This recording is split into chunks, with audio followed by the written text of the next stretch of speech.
Following the success of Art at the Mary Barron Suite at the Essex County Hospital, the project now extends to Colchester's District General and Clacton Hospitals. We join artist Sarah Sabin recording scenes photographically for the Elmstead ward.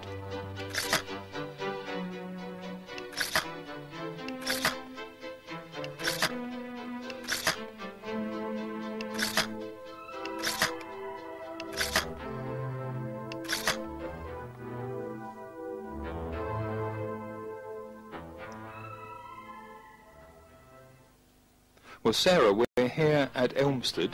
Tell me about the commission that you've been asked to do for the art project.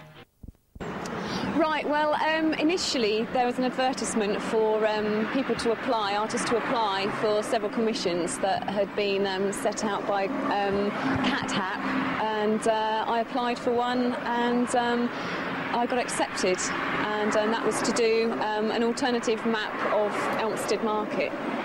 Because you are fairly local, aren't you? You live locally? Yeah, I live in Colchester, yes. Yeah. How did you go about your commission in an alternative map? Where did the research start? Well, it started off looking at some old maps of Elmstead, and then coming down to the village and taking lots and lots of photographs, trying to find out a bit more about the place, getting a book on the village by this old woman with lots of local knowledge, and sort of reading up on the place and trying to find out quite a lot about the history of it as well, because I'm quite interested in the historical side as well as the sort of modern day side of it. So it was all a combination of things, of photographs, research, and just trying to develop the idea from there, really. Now, the alternative map is not a painting, is it?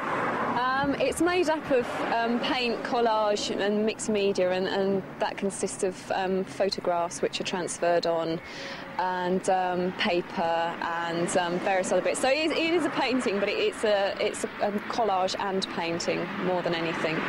Sarah, do you specialise in this type of work?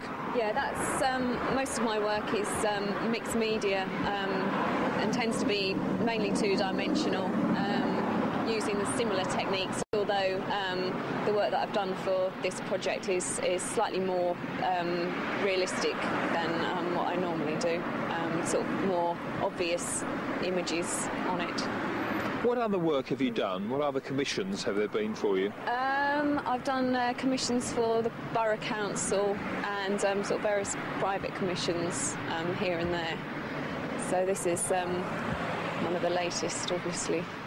How long has the project taken so far? Well, from start to finish, I've been doing it on and off over a few months, but probably started taking photographs around Christmas time, and started actually working on the piece just a few weeks ago. So, you know, working solidly on it for a couple of weeks on the main piece, and then the rest of the research has been coming in over the past few months. When is the deadline for the project? When's it got to be completed? In 2 weeks' time.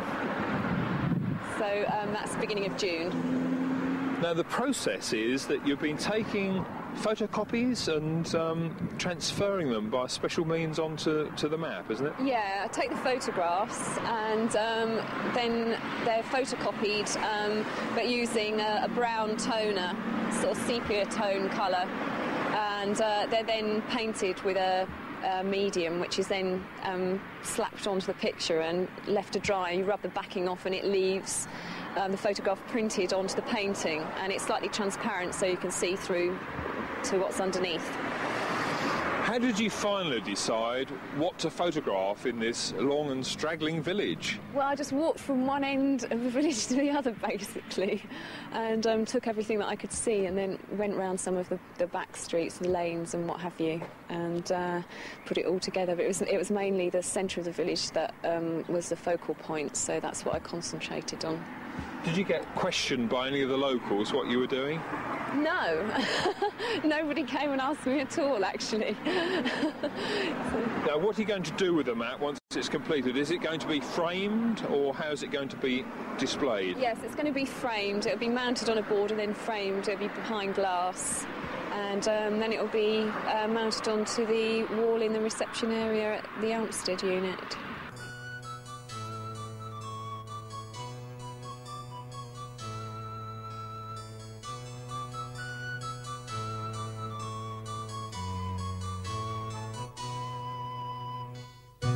Sarah, we've come to another part of the village. This is quite important as far as your map's concerned. Where are we? We're by the Methodist chapel, and the reason that I included this was because there were some quite interesting old photographs of a friendly society meeting outside here, which I included on my alternative map.